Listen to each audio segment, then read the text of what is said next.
सब देखने और सुनने वालों को मोहब्बत भरा सलाम। चलेंगे स्वीडन, अब्दुल कयूम साहब हमारे साथ है। सर ये बताइए कि चीफ ऑफ आर्मी स्टाफ का बयान आया कि हमें अपनी आईनी हदूद का इल्म है और 4 दफ़ा पाकिस्तान में मार्शल लॉ लग चुका है। आज भी मार्शल लॉ, ये किस आइन की बात कर रहे हैं चीफ ऑफ आर्मी स्टाफ साहब?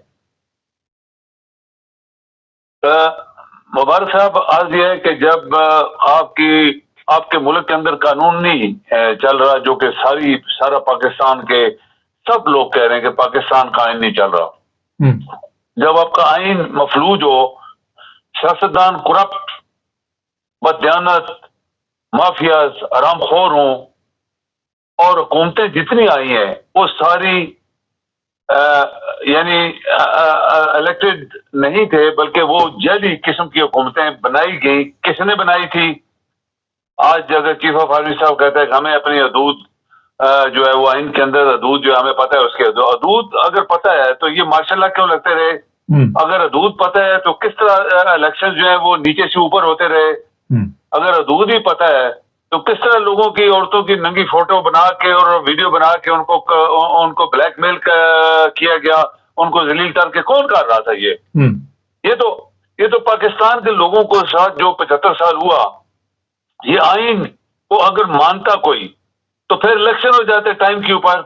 इमरान ने तो असेंबली तोड़ी थी कि 3 महीने लिखे हुए हैं आइन के अंदर, तो शायद आइन के अंदर उसके जहन में था कि 3 महीने के अंदर इलेक्शन हो जाएंगे। क्यों इलेक्शन कमिश्नर जो है वो इलेक्शन नहीं करवा सका? अगर आपका आइन जिंदा था, या हम जिंदा पाइंदा है, या फलान है, या आपके जजेस जो है वो ध्यानदारी से वहां पे अपॉइंटेड है, या आपके चीफ ऑफ आर्मी स्टाफ उसका हक था तो अपॉइंटेड उसको किया गया, 3 साल के लिए होता है अरसा। जब पार्लियामेंट के अंदर आइन के लिए मजाक किया गया, इलेक्शन कमिश्नर माना नहीं, और इसके बाद जो इलेक्शन हुए उसको 100% नीचे ऊपर कर दिया गया। तो आइन की हद या हदूद हमें पता है, इसका क्या मतलब है चीफ ऑफ आर्मी स्टाफ का? अगर तुम्हें हदूद पता है तो ये सब कुछ क्यों हुआ है पाकिस्तान में? फिर कौन कर रहा है? क्या अवाम कर रहे हैं? अवाम के पास ना तोपे है, ना गन्ने है, ना उनके पास जहाज है। ये कौन करवा रहा है?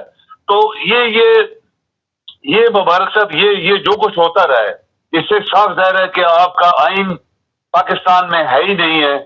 आपके जजेस टोटली सफारशी लोग थे जिनको जज बनाया गया, और इसके बाद जो अदारे हैं वो किसके इशारों पे खेल रहे हैं, आज तक खेलते रहे और अब भी खेल रहे हैं।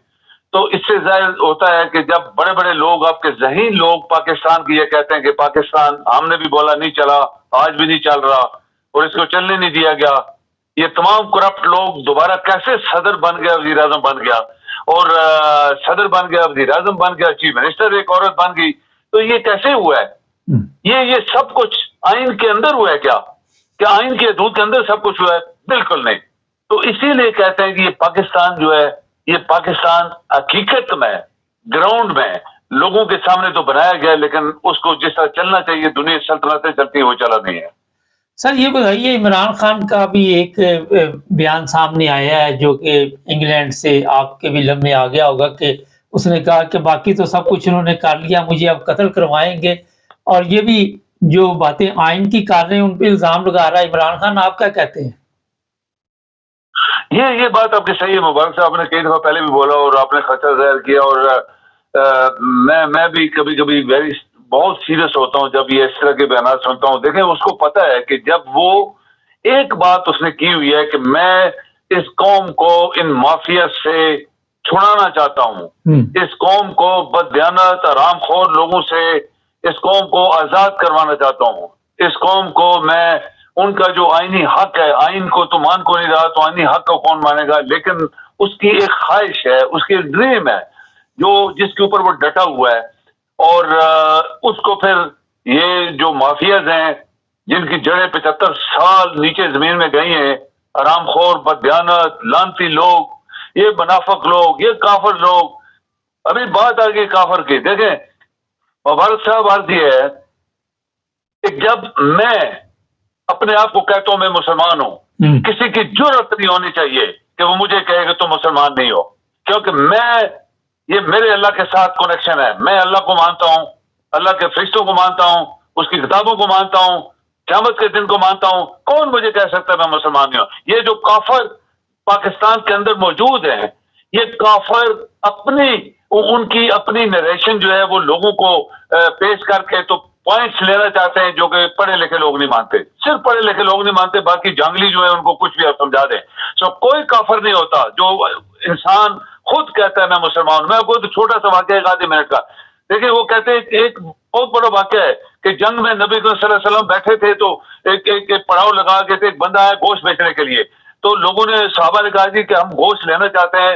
नबी सल्लल्लाहु अलैहि वसल्लम बोला कि आप इजाजत दें तो ये इससे गोश्त हम खरीद लें अपने ये फौज के लिए, और तो क्या हम इससे ये भी पूछेंगे हलाल है या हराम है? तो नबी सल्लल्लाहु अलैहि वसल्लम बताया गया कि वो कहता है कि हलाल है। तो एक नबी होके जिसके साथ डायरेक्ट अल्लाह का कनेक्शन होता है, उसने बोला अगर ये शख्स कहता है कि हलाल है तो मैं इसको हलाल मानता हूं, क्योंकि ये शख्स खुद कह रहा है हलाल है। आप देखें ये कितनी बड़ी बात है। तो यहाँ पे जो हमारे पाकिस्तान के अंदर काफरपना चल रहा है, दूसरों को तू काफर तू काफर तू काफर, हकीकत में ये खुद काफर होते हैं। बस इसको मैं इधर ही खत्म करता हूं। अभी देखें मुबारक साहब बात यह है कि जब पाकिस्तान के अंदर आइन को कोई नहीं मान रहा, जो लिखा गया उसको कोई नहीं मान रहा, ना जज मान रहे हैं, ना आपकी आर्मी मान रही है, ना आपके अदारे मान रहे हैं, ना आपके सियासतदान जो दुनिया के करप्ट तरीन जो लोग हैं वो आज हुकूमत में, पहले भी यही थे, फिर इनको बुला लिया। किसने भेजा है? एक आदमी रिटायर हो जाता है, उसको दोबारा चीफ ऑफ आर्मी, उसको army chief of army staff बनाया जाता है। उसके पीछे कितने काबिल तरीन लोगों ने कितनी दफा रिजाइन दिए, जो भी एक्सटेंशन लेते रहे, काबिल तरीन जनरलों को रिजाइन देना पड़ा। क्यों? वो पाकिस्तान के जनरल नहीं थे, लेकिन काबिल तरीन लोगों को आने नहीं दिया जाता। ये पाकिस्तान की हिस्ट्री है और यही वजह है कि आपका मुल्क आज तक 2 कदम आगे नहीं गया, हमेशा 10 कदम पीछे जाता रहा, लेकिन 2 कदम आगे नहीं गया। उसकी यहाँ बददियानत क़यादत, बददियानत लोगों को बड़े बड़े ओहदे देना, और बददियानत लोग जो रिश्वत पैसा हराम का कमाया हुआ पार्लियामेंट में आना, बददियानत लोग जो है वो सदर वजीर आजम का बनाना, मिनिस्टर बनना, आपके सामने की बात है। तो फिर आपका पाकिस्तान ना चला है ना चलेगा। सर ये बताइए कि फजल रहमान गोल्डन जुबली मना रहा है, आप समझते हैं कि पाकिस्तान की पार्लियामेंट ने कोई ऐसा फैसला किया कि लोगों को कहा कि आप मुसलमान नहीं है, उससे को पाकिस्तान को फायदा पहुंचा हो?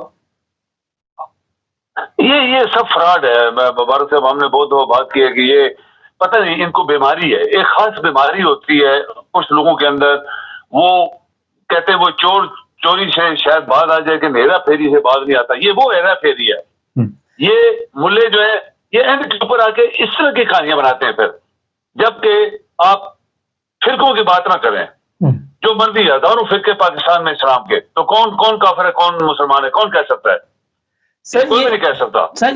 हाँ तो मत जी, ये फजल रहमान जो सियासत की तरफ इसने बातें की, हम उसको थोड़ा मान रहे थे कि चलो जी शायद ये संभल गया है तो ये भी सच्ची बातें करना शुरू हो गया है।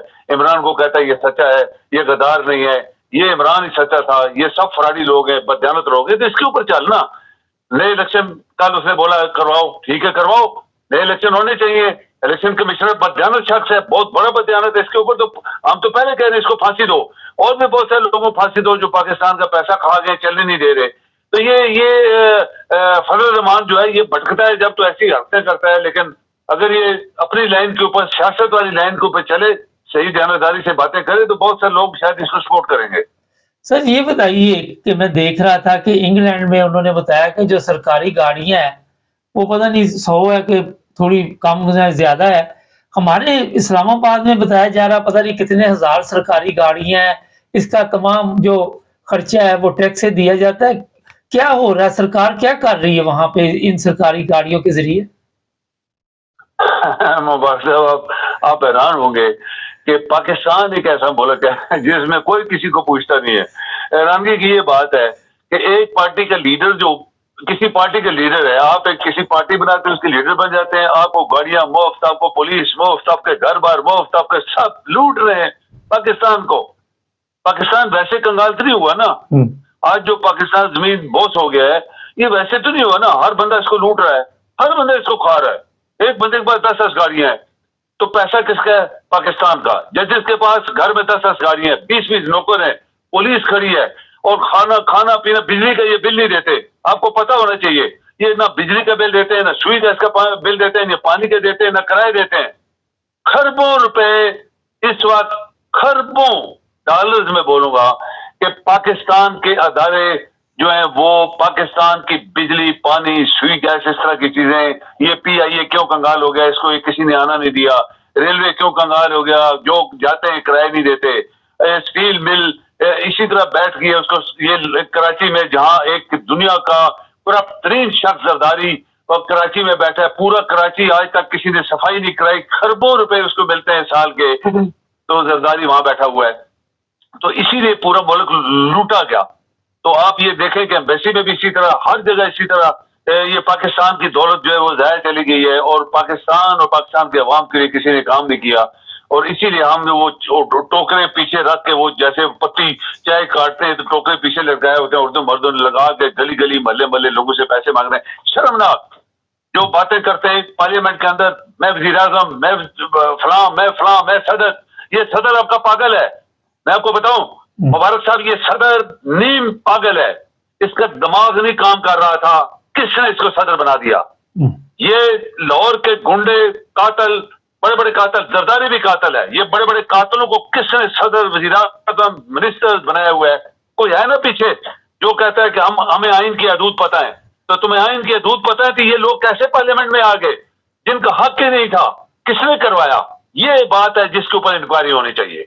सर आखिर पे ये बता दीजिए कि कोई ऐसा इदारा आपके ज़हन में आता हो जिसमें कोई ऐसे हालात हों कि वो अवाम की खिदमत कर रहा हो। कल पासपोर्ट ऑफिस शेखपुरा की एक वीडियो चल रही थी, वो टोकन दे रहा है 1500 रुपए का, 1500 रुपए का टोकन दे रहा है दुकान वाला बैठ के।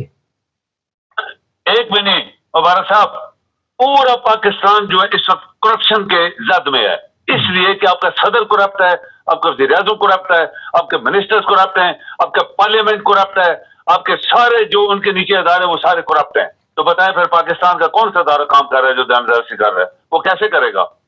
नहीं कर सकेगा, क्योंकि ऊपर से पूरे जो उसके ऊपर छतरी है वो पूरी करप्शन के अंदर है। तो फिर नीचे वाले सारे करप्ट हैं, एक भी अदारा नहीं है पाकिस्तान का। अच्छा सर, एक सवाल मेरे ज़हन में आया, बड़ा अहम था, कि जो बुशरा बीबी है उसकी बेटी मैदान में आ गई है, वो कुरान पाक लेके सोशल मीडिया पे बैठी हुई है कि मेरी वालदा ने इद्दत के दिन पूरे किए थे और ये उनके ऊपर झूठा इल्ज़ाम है, मेरे वालिद किसी प्रेशर में आए हुए हैं। इनको क्या हक हासिल है? अगर ये सब गवाही दे रहे हैं तो फिर किस चीज़ के केस बनाए हुए हैं इन्होंने इमरान खान पे और सिंह पे? मुबारक साहब, मेरे ख्याल में ये जो करप्ट माफिया है पाकिस्तान के ऊपर जो 75 साल से है, इनका काम है कभी घर घर कैमरे लगवा दें कमरों में, ठीक है, फिर खुश रहें, उसके साथ आपका अदारे के सारे सरबराह भी बैठें और फिल्में देखें।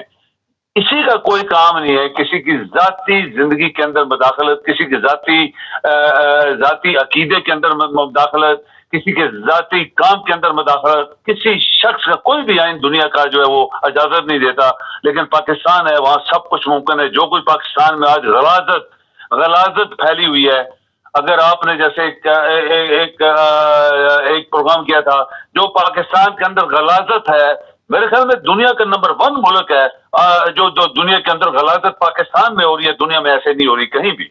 जी बहुत शुक्रिया आपका सर। Ji thank you. नाज़रीन, ये बड़ी हैरानगी की बात है कि अब एक सवाल है कि जिस तरह अज़ियत बच्चों को दी जाती है, वो इद्दत पूरी नहीं की, निकाह नहीं हुआ, ये नहीं हुआ, वो नहीं हुआ, वो कहती बच्ची कि मेरे ऊपर क्या गुजरी है। मैं सोच रहा हूँ वो भी अभी आपको मैं सुना देता हूँ ताकि आप सुन लें कि वो किस तकलीफ से गुजरी ये बच्ची।